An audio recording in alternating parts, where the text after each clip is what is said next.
আমি আজ অনেক আশা নিয়ে আপনার কাছে রিপিট আমি আজ অনেক আশা নিয়ে আপনার কাছে এসেছি। আমি জানি আমার বাবা কিছুতেই আমার কথার গুরুত্ব দেবেন না। আমাকে ইমোশনাল ব্ল্যাকমেল করে উনি দমিয়ে রাখবেন। আর বাবার শারীরিক অবস্থাও ভালো না, তাই আমি তার বিরুদ্ধেও যেতে পারবো না। তাই আপনি যদি আমার পরিবারের সাথে কথা বলে কোনো অজুহাতে বিয়েটা ভাঙতে পারেন তো ভালো হয়। এতে বিয়েটাও হবে না, বাবাও ঠিক থাকবে। শুভ্র চুপ থাকে। আমিও বলি, আপনার হয়তো এখন আমাকে খুব স্বার্থপর মনে হচ্ছে, কিন্তু বিশ্বাস করুন, আমি যা করছি নিজের ভালোবাসাকে বাঁচানোর জন্য। এই বিয়েটা যদি হয় তাহলে আমি বা আপনি কেউই সুখী হব না। আপনিও নিশ্চয়ই এমন কাউকে বিয়ে করতে চাইবেন না যার মনে অন্য কেউ আছে। শুভ্রর ভীষণ কষ্ট হচ্ছিল। সে যে অনাকাঙ্ক্ষিতভাবে আমিয়াকে মন দিয়ে ফেলেছিল। চারিপাশ থেকে বিষাক্ত অনুভূতি তাকে ঘিরে ধরছিল। কথা বলতেও ভালো লাগছিল না। আমি আর কাছাকাছি আর এক পলকও সে থাকতে চায় না। তাই জোরপূর্বক হেসে বলে, আমি ব্যাপারটা ম্যানেজ করব, তুমি নিশ্চিন্তে থাকতে পারো। আপনাকে অসংখ্য ধন্যবাদ প্রফেসর শুভ্র। আপনার এই উপকার আমি জীবনে ভুলব না। আপনার এই উপকার আমি আজীবন মনে রাখব। বলেই সে খুশি মনে বেরিয়ে যায়। শুভ্র আমিয়ার যাওয়ার পানে তাকিয়ে দীর্ঘশ্বাস ফেলে বলে, নিজের মনকে ভেঙে আজ আমি তোমার মনকে জোরে দিলাম। শুনশান রাত্রি বিরাজ করছে ধরণী তটে। এই রাতের গভীরে ঢাকা শহর থেকে দূরে মফস্বল অঞ্চলে চলছে এক অলিখিত অভিযান।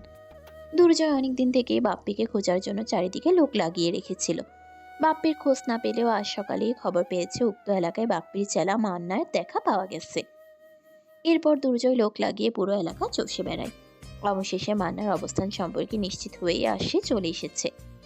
মান্নাকে ধরতে পারলে বাপ্পির খোঁজও পাওয়া যাবে নিশ্চয়ই। তবে এই মান্না কম ধুরন্ধর নয়।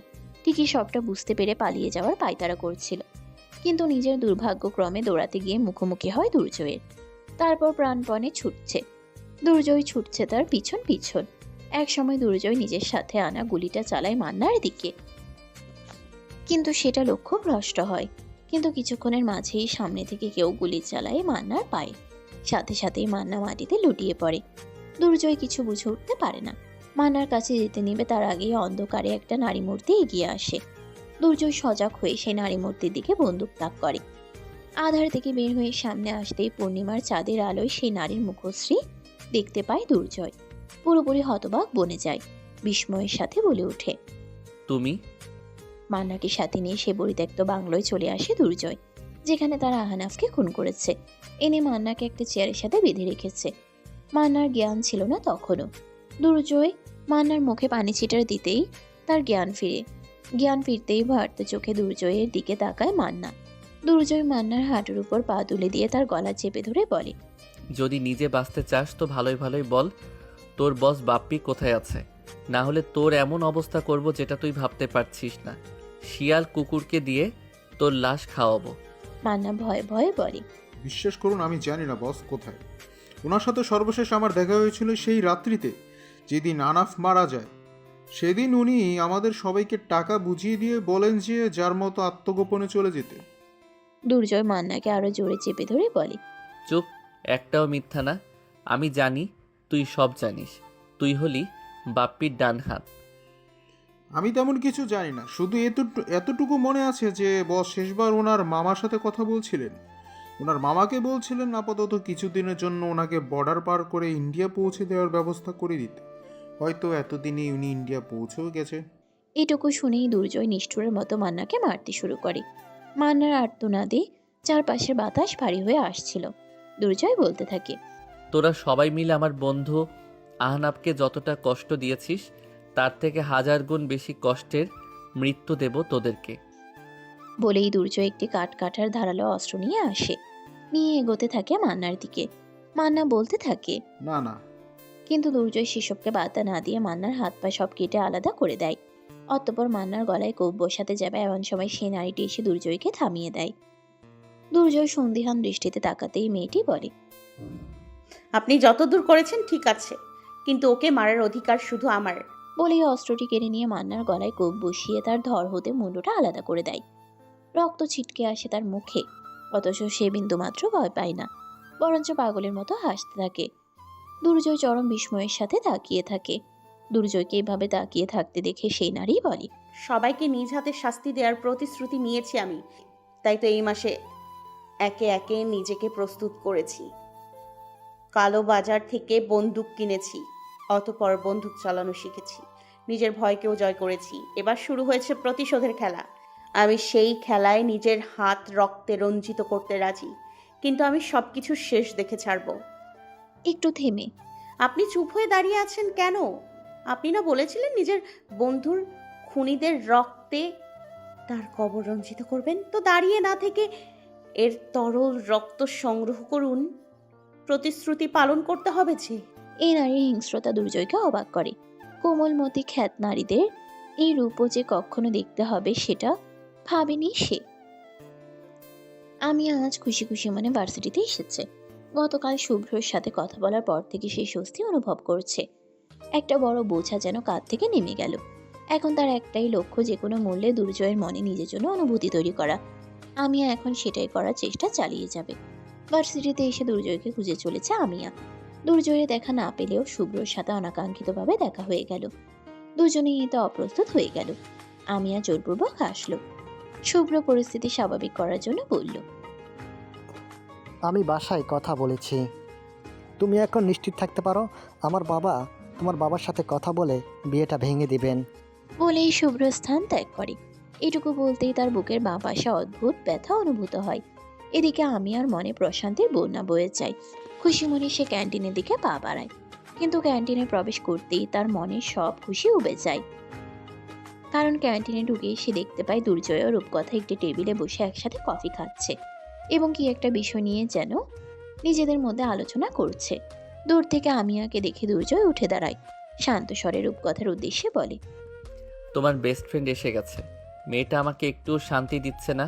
ও কেন বুঝতে পারছে না ওর প্রতি আমার কোনো ইন্টারেস্ট নেই? তুমি একটু ওকে বুঝিয়ে দিও তো। রূপকথা মাথা নাড়িয়ে বলে, আমি ওকে বোঝানোর চেষ্টা করব, যদিও জানি না ও কতটুকু বুঝবে। আর তুমি বাপ্পির খোঁজ পেলে আমাকে জানিও। ওই শয়তানটার সাথে আমার অনেক বোঝাপড়া বাকি। দুর্জয় সম্মতি জানিয়ে বিদায় নেয়। আমিয়ার মুখোমুখি হতেই আমিয়া তাকাই কিছু বলার চেষ্টা করে, কিন্তু দুর্জয় আমিয়াকে পুরোপুরি ইগনোর করে পাশ কাটিয়ে চলে যায়। আমিয়া এতে ব্যথিত হয়। অতঃপর সামনে এগিয়ে গিয়ে রূপকথার পাশে বসে। রূপকথা আমিয়ার দিকে তাকায়। আমিয়া রূপকথাকে শুধায়, তোরা দুজন কি কথা বলছিলি? কিছু জরুরি কথা ছিল আহনাফের বিষয়ে। ও আচ্ছা।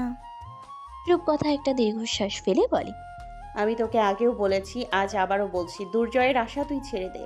ও তোকে পছন্দ করে না, আজ নিজে আমায় বলেছে। তোর উপস্থিতি শুধু ওকে বিরক্তি দেয়। এই বিরক্তি একদিন ভালোবাসায় পরিণত হবে, দেখিস। রূপকথা আমিয়ার এ কথার পিছে আর কিছু বলতে পায় না। মেয়েটা যে অসম্ভব জেদি আর ঘাড়তেরা সেটা সে জানে। তবুও কিছু সময় চুপ থেকে বলে, শুভ্র স্যারকে তাহলে আর দোটানায় রাখিস না।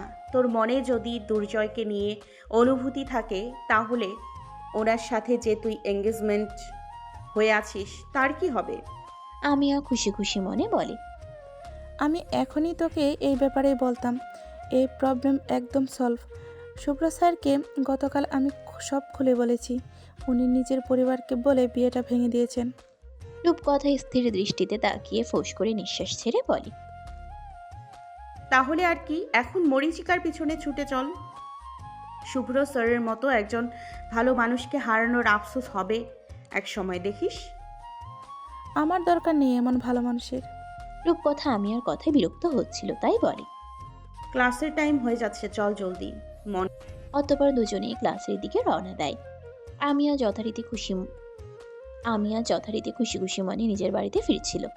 বাড়িতে ফিরেই সে দেখে চারিদিকে সাজসজ্জা চলছে। ব্যাপারটা দেখে সে ভ্রু কুচকায়। মনে বলে ওঠে, এখন আবার কিসের আয়োজন চলছে? বাড়িতে প্রবেশ করতেই আমিয়া দেখতে পায় তার বাবা আশরাফ শরীফ সাথে তার ফুপা মামা সবাই উপস্থিত হয়ে একসাথে সবকিছু তদারকি করছেন। আমিয়ার মামা তাকে দেখে সহাস্যে বলে, এই তো বিয়ের কোণে উপস্থিত। আমিয়া হতবিহ্বল হয়ে যায় তার মামার কথা শুনে।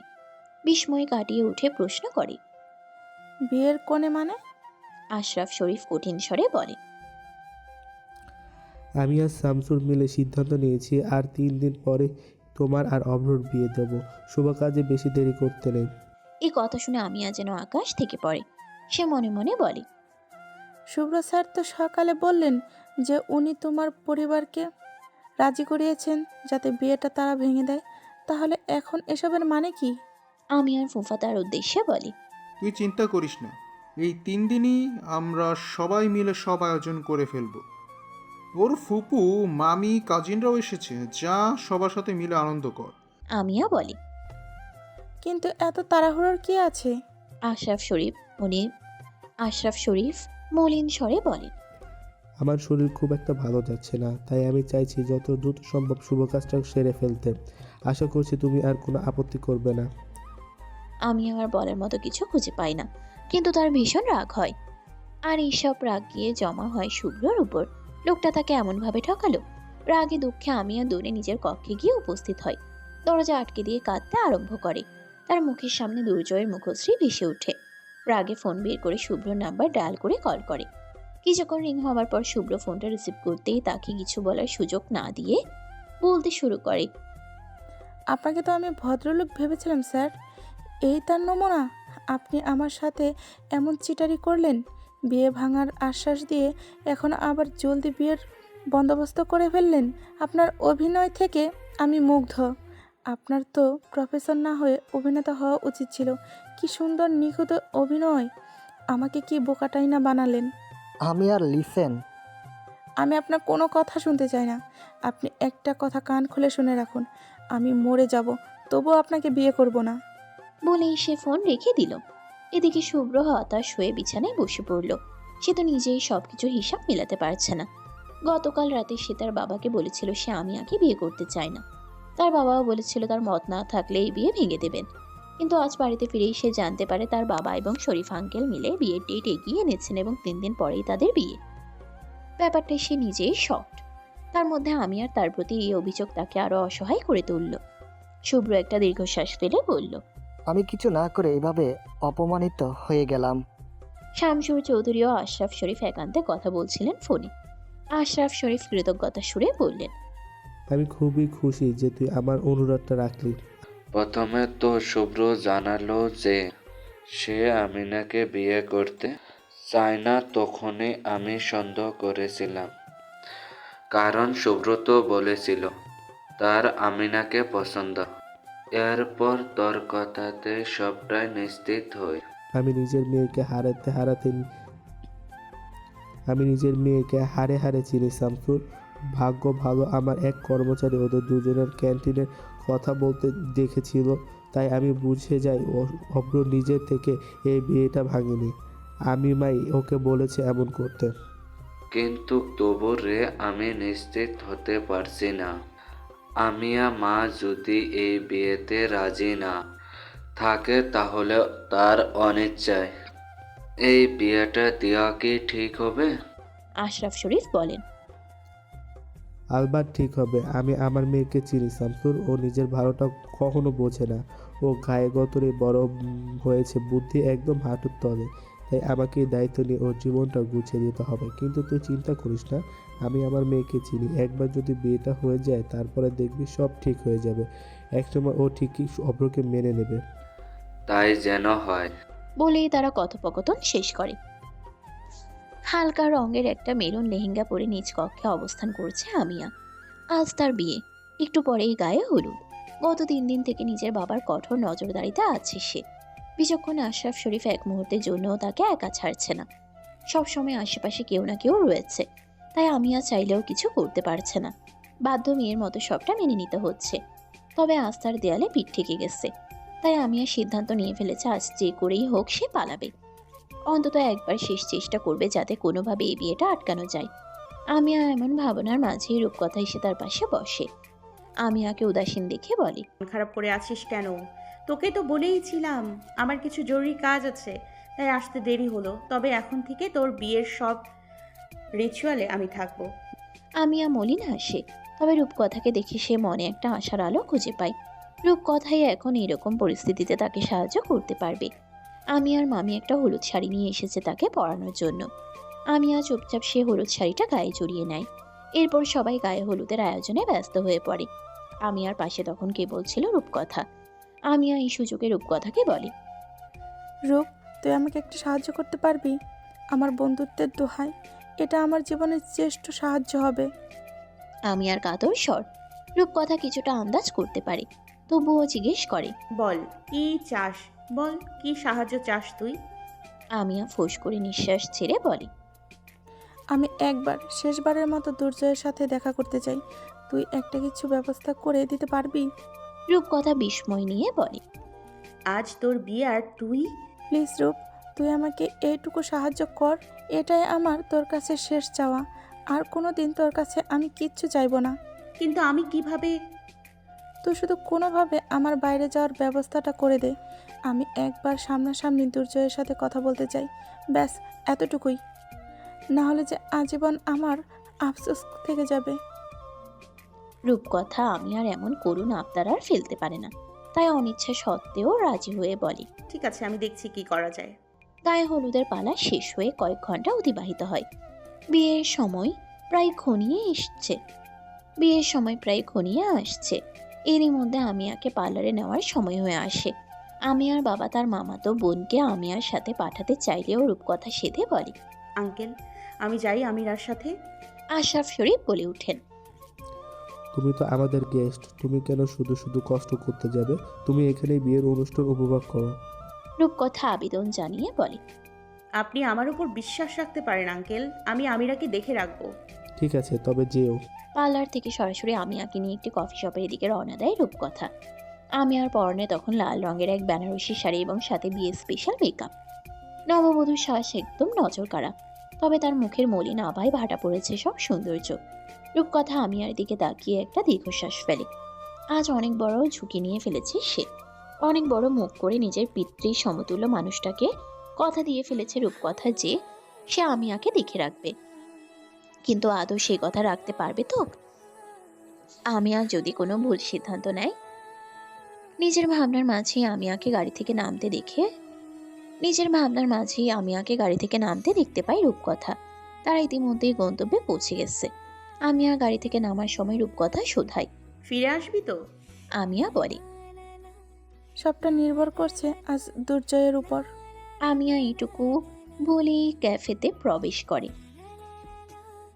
একটু চোখ বোলাতেই ডান দিকের এক কোণে একটি টেবিলে দুর্জয়কে বসে থাকতে দেখে ব্যস্ত অবস্থায়। দুর্জয়কে দেখে বোঝা যাচ্ছিল সে ভীষণ বিরক্ত এবং রেগে আছে। আমিয়া একটা দীর্ঘশ্বাস ফেলে বলে, আজই হয়তো আপনার এই বিরক্তির অবসান ঘটবে। দুর্জয়ের সামনে এসে সে বলে, সরি, আমার জন্য মনে হয় অনেকক্ষণ থেকে অপেক্ষা করছেন। আমার জন্য অনেক ভোগান্তি হলো বুঝি? দুর্জয় বিড়বিড় করে বলে। তুমি পুরোটাই আমার জন্য আস্ত একটা ভোগান্তি। আমিয়ার কানে পৌঁছায় সে কথা।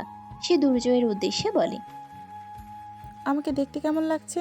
দুর্জয় বিরক্তি নিয়ে বলে, যতদূর শুনলাম আজ তোমার বিয়ের পর সুখী হও এটাই চাই।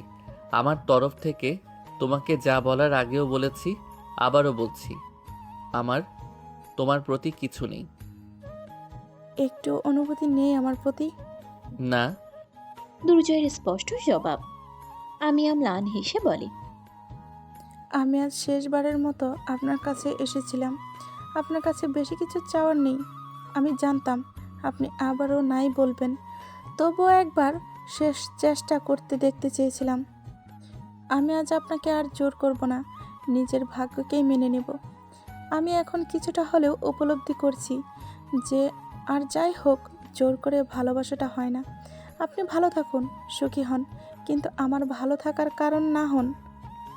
আপনাকে ছাড়া সুখী হতে পারবো কিনা জানি না, তবে দোয়া করবেন আমার জন্য। দুর্জয় এবার বেশ বিজ্ঞের মতো বলে, এসব আবেগ মাথা থেকে দূর করো। আবেগ দিয়ে জীবন চলে না। আমার মতো ছেলেকে বিয়ে করে তুমি এমনিও সুখী হতে না। আমি এক বাউন্ডলে যার নিজের জীবনটা অগোছালো। আমার সাথে জীবন জড়ালে তুমিও আমার মতোই অগোছালো জীবন পেতে। তবে সব থেকে বড় কথা, আমি তোমাকে ভালোবাসি না বা তোমার প্রতি আগ্রহ নেই। আর কোনো কিছু না থাকলেও ভালোবাসা থাকাটা তো দরকার, যেটা আমাদের মাঝে হবার সম্ভাবনা নেই। ঠিক আছে, ভালো থাকবেন, আমি চলি তাহলে। বলেই উঠে দাঁড়ায় আমিয়া। তার বুকের পক্ষে আর এই কষ্টের ভার বহন করা সম্ভব না। ফিরে আসার সময় শেষবারের মতো একবার পিছু ফিরে দুর্জয়কে দেখে নিল। নিজের ভাগ্যের প্রতি আরেকবার অভিযোগ জানালো। যে মনে থাকে সে ভাগ্যে থাকে না কেন? বিয়ের আসরে শুভ্রর মুখোমুখি বসে আছে আমিয়া। শুভ্র ইতিমধ্যেই কবুল বলে দিয়েছে। এখন আমিয়ার পালা। সে কিছুতেই এই 3টা অক্ষরের সমন্বয়ে গঠিত শব্দটা মুখে আনতে পারছে না। গলা ধরে আসছে। অনেক কষ্টে নিজের মনের সাথে লড়াই করে বলে ওঠে, কবুল, কবুল, কবুল। ব্যাস, এরপর পুরো পৃথিবীটা তার কাছে ফ্যাকাশে হয়ে আসে। শেষবারের মতো চোখ বন্ধ করে দুর্জয়ের দিকে তাকায়। ওই লোকটা এখন আর তার নয়, কখনো ছিলও না। চোখ খুলতেই শুভ্রকে দেখতে পায় সে। এই লোকটা আজ থেকে তার স্বামী। বৈধ এবং পবিত্র এক সম্পর্কের দাবি নিয়ে দাঁড়িয়ে তার সম্মুখে। এখন এই ভবিতব্যকেই তাকে মেনে নিতে হবে। অন্তর ঝলসে গেলেও মনের উপর জোর খাটিয়ে বয়ে নিয়ে বেড়াতে হবে এই সম্পর্কটা। আমিয়া ও শুভ্রর বিয়ে সম্পন্ন হলো। স্বভাববশত বিয়ের পর বিদায়ের পালা আসতেই সকল মেয়ের চোখে অশ্রুর ঢল নামে। কিন্তু ব্যতিক্রম আমিয়া। তার চোখে নেই বিন্দুমাত্র অশ্রু। আমার হাসিও শোভা পাচ্ছে না বধনে। সে যেন পুরোপুরি নিথর পাথরে পরিণত হয়েছে, পরিপূর্ণ আবেগহীন। শুভ্র আমিয়ার এই অবস্থা দেখে গোপনে দীর্ঘশ্বাস ফেলে। মেয়েটার জন্য তারও খারাপ লাগছে। হয়তো সে এই বিয়েতে রাজি ছিল না, কিন্তু শুভ্ররও কিছু করার ছিল না। তার বাবা তাকে এক প্রকার হুমকি দিয়েই রাজি করিয়েছে এই বিয়েতে। শামসুর চৌধুরী তাকে বলেছিল যদি সে এই বিয়েটা না করে তবে তিনি বাড়ি ছেড়ে চলে যাবেন, এমনকি কারোর সাথে আর যোগাযোগ রাখবেন না। নিজের বাবার এমন জেদের কাছে শুভ্রকে পরাস্ত হতেই হয়। এদিকে রূপকথাও আমিয়াকে দেখে ভীষণ কষ্ট পায়। আমিয়ার অবস্থাটা সে আন্দাজ করতে পারছে, কারণ কিছুদিন আগে সেও নিজের ভালোবাসার মানুষটাকে হারিয়েছে। এই বাধা কত বেশি রূপকথা সেটা বোঝে। এই পর্যায়ে তার দুর্জয়ের উপর রাগ হয়। কেন সে আমিয়াকে ফিরিয়ে দিল? আমিয়া তো তাকে নিঃস্বার্থভাবে ভালোবাসত। আবার পরক্ষণেই মনে হয় দুর্জয় ঠিক কাজই করেছে। এভাবে আমিয়ার আবেগকে প্রশ্রয় দিলে ঠিক হতো না, বরং যা হয়েছে সেটাই ভালো। প্রফেসর শুভ্র ভালো মানুষ, তিনি নিশ্চয়ই আমিয়াকে ভালো রাখবেন। আর এক সময় আমিয়াও অতীতকে ভুলে গিয়ে শুভ্রর সাথে আনন্দে জীবন অতিবাহিত করতে পারবে। আমিয়া চৌধুরী বাড়িতে পৌঁছাতেই চৌধুরী বাড়ির ঘরণী তথা তার শাশুড়ি সালমা চৌধুরী আমিয়াকে বরণ করে ঘরে তুলেন। আমিয়ার বড় যা অদিতি আমিয়াকে নিয়ে যায় নিজের সাথে। আমিয়াকে নিজের কক্ষে নিয়ে গিয়ে বলেন, তুমি এখানে বসে একটু জিরিয়ে নাও, একটু পরে তোমাকে বাসের ঘরে নিয়ে যাওয়া হবে। তোমার অবস্থানটা আমি বুঝতে পারছি, কারণ আমিও এইভাবে এক সময় নিজের পরিবারের সবাইকে ছেড়ে এ বাড়িতে এসেছিলাম। আমারও প্রথম প্রথম খারাপ লাগতো, কিন্তু এখন এখানে একদম মানিয়ে নিয়েছি। এই বাড়ির লোকগুলোই এখন আমার বেশি আপন হয়ে গেছে। সবাই এত ভালো। আমার তো নিজের স্বামীর মা বাবাকেই শ্বশুর শাশুড়ি কম নিজের মা বাবা বেশি মনে হয়েছে। আর শুভ্র তো আমার ভাইয়ের অভাব পূরণ করেছে। সবাই ভালো, দেখিও এই বিয়েতে তুমি পস্তাবে না। আমিয়া গোপনে দীর্ঘশ্বাস ফেলে। সে তো এসব কিছু চায়নি, সে চেয়েছিল শুধু দুর্জয়কে। তার সাথে ছোট্ট একটা সংসার পাতার স্বপ্ন দেখেছিল, কিন্তু সব কেমন জানি এলোমেলো হয়ে গেল। আজ তার সব স্বপ্ন ভঙ্গ হলো। কিছু সময় পরেই আমিয়াকে তার বাসর ঘরে নিয়ে যাওয়া হয়। বাসর ঘরে গিয়ে আমিয়া নিষ্প্রাণ নিষ্প্রভ হয়েছিল, একদম চুপচাপ ছিল। কিছু সময় পর একটা শব্দ শুনতে পাই, কেউ ঘরে প্রবেশ করছে। আমিয়া চকিতে সামনে ফিরে তাকাই। শুভ্র কক্ষে প্রবেশ করে আমিয়ার সামনে এসে নম্র স্বরে বলে, আমি জানি তুমি হয়তো আমাকে ভুল বুঝছো, আমাকে হয়তো বিশ্বাসও করবে না, তবে আমি সত্যিটাই বলি। আমি আমার সর্বোচ্চটা দিয়ে চেষ্টা করেছি এই বিয়েটা যাতে কোনোভাবে আটকানো যায়, কিন্তু আমি ব্যর্থ হয়েছি। যাই হোক, বিশ্বাস না করা আমি তোমার উপরে ছেড়ে দিলাম। তবে আমার সম্পর্কে এই সম্পর্কে কোনো জোরাজোরি থাকবে না। তুমি এখানে একদম নিজের মতো করে থাকতে পারো। আমি কখনো স্বামীর অধিকার ফলাবো না তোমার উপর। আমিয়া একটা দীর্ঘশ্বাস ফেলে বলে, আপনি ভাগ্যে বিশ্বাস করেন? আমি করি। আমার এখন মনে হচ্ছে ভাগ্য এটাই ছিল, তাই এটাই হয়েছে। আর এমনিতেও আপনাকে দোষ দিয়ে কোনো লাভ নেই। আমি যার আশায় আপনার সাথে বিয়েটা ভেঙে দিতে চেয়েছিলাম, তার মনে আমার জন্য বিন্দু মাত্র অনুভূতি নেই, তাই এর কোনো ভবিষ্যৎও ছিল না। আমি এই বিয়েটা ভাগ্য হিসাবে মেনে নিয়েছি এবং আপনাকেও নিজের স্বামী হিসেবে মেনে নিয়েছি। আমার শুধু আপনার কাছে একটাই চাওয়া, আর সেটা হলো সময়। ব্যাস, আমাকে কিছুদিন সময় দিন। আপনি চাইলে এখনই নিজের স্বামীর অধিকার ফলাতে পারেন, আমি বাধা দেব না। তবে অনুরোধ করব একটু সময় দেওয়ার। শুভ্র বলে। তোমার যত সময় দরকার তুমি নিতে পারো, আমার তো তাড়াহুড়া নয়। তবে আমি তোমাকে একটা পরামর্শ দিব, অতীত ভুলে সামনে আগানোর চেষ্টা করো। এই চেষ্টায় আমি তোমার প্রতি পর্যায়ে তোমার সাথে থাকব। আমার পরিবারের সদস্য তুমি, আমার স্ত্রী। আমি আমার সকল দায়িত্বই পালন করব। আশা করি তুমিও তোমার দায়িত্বে অবহেলা করবে না। আমিও মাথা নাড়াই। শুভ্র নম্র স্বরে বলে। অনেক রাত হয়েছে, এখন ঘুমাতে পারো। আমি তোমার পাশে শুলে কোনো অসুবিধা আছে? আসলে আমি সোফা কিংবা কাউসে শুতে পারি না, তবে ভয় নেই, আমি যথেষ্ট দূরত্ব রেখে শুব। আমিও বলে। না, আমার কোনো অসুবিধা নেই, এটা তো আপনারই ঘর, আপনি চাইলে এখানে শুতেই পারেন। শুভ্র বলে। তাহলে আমি এই পোশাক বদলে আসছি, তুমিও এই বাড়ি শাড়ি গহনা খুলে হালকা কিছু পরে নাও। বলেই শুভ্র বাথরুমে যায়। আমিও উঠে দাঁড়িয়ে চেঞ্জ করার প্রস্তুতি নাই। গভীর রাত। ক্লাব ঘরে বসে সাগর ও মুন্না একে অপরের সাথে কিছু জরুরি আলাপ করছিল। এমন সময় সেখানে চলে আসে দুর্জয়। সে সেই সাগর ও মুন্নার উদ্দেশ্যে বলে। কি রে, তোরা কিসের আলাপ করছিস? সাগর দুর্জয়ের উদ্দেশ্যে বলে। শুনলাম ওই আমিনিয়া নামের মেয়েটার নাকি বিয়ে হয়েছে। মুন্না বলে। তাও আবার আমাদের ভার্সিটির প্রফেসর শুভ্রর সাথে। আমি আর নাম শুনতেই দুর্জয় বিরক্তিতে চোখ মুখ কুঁচকে বলে। হ্যাঁ, তো তোদের কি সমস্যা? সমস্যা তো নেই, কিন্তু দুর্জয় বলে।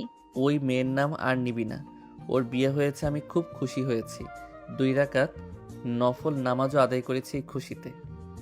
এখন আর কেউ আমাকে ডিস্টার্ব করবে না। সাগর হেসে বলে। কেন রে, তোর কি ওই মেয়ের প্রতি কোনো অনুভূতি ছিল না? না। ওহ ভালো, তাহলে কার প্রতি অনুভূতি আছে? কারো প্রতি নেই, আর কখনো হবেও না। যদি হয়? এসব ফালতু কথা বন্ধ কর। দুর্জয়ের জীবন এসব পাতি অনুভূতির স্থান নেই। আমি মরে যাব, তবু কারো প্রেমে পড়ব না। সাগর বলে। এসব কথা যারা বলে তারা সবার আগে প্রেমে পড়ে। দেখিস কারো প্রেমে আবার তোকে জ্বালিয়ে না দেয়। দুর্জয় পাত্তা দেয় না সাগরের কথাই। এদিকে ঠিক সেই সময় দুর্জয়ের ফোন বেজে ওঠে। দুর্জয় ফোন রিসিভ করতেই কেউ বিপরীত দিক থেকে বলে। আপনি যার খোঁজ নিতে চেয়েছিলেন তার খোঁজ পেয়ে গেছি।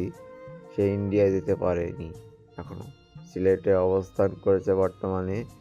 এখানে চা বাগানের কাছাকাছি লুকিয়ে আছে, সুযোগ খুঁজছে, বর্ডার পার হয়ে আসামে যেতে পারছে না। আর পাবেও না। কালই আমি আসছি ওই বাপ্পির কাল হয়ে। বলেই দুর্জয় ফোন কেটে দিয়ে সবার উদ্দেশ্যে বলে। ওই কুত্তার বাচ্চাটার খোঁজ পেয়েছি, এবার আমি আহানাপের মৃত্যুর প্রতিশোধ নেবই।